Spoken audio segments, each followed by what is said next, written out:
Hello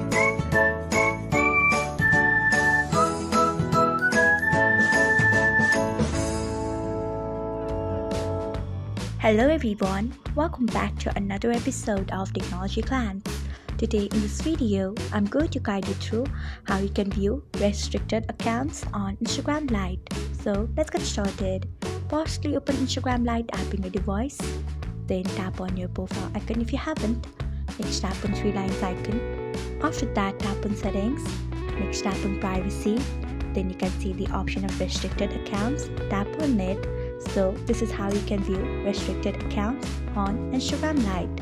Thanks for watching. If you found this guide helpful, we would love it if you hit the thumbs up button below. We upload great new tech tutorials like this one every day, so do not forget to subscribe to our channel and hit the bell icon so that you'll never miss another update.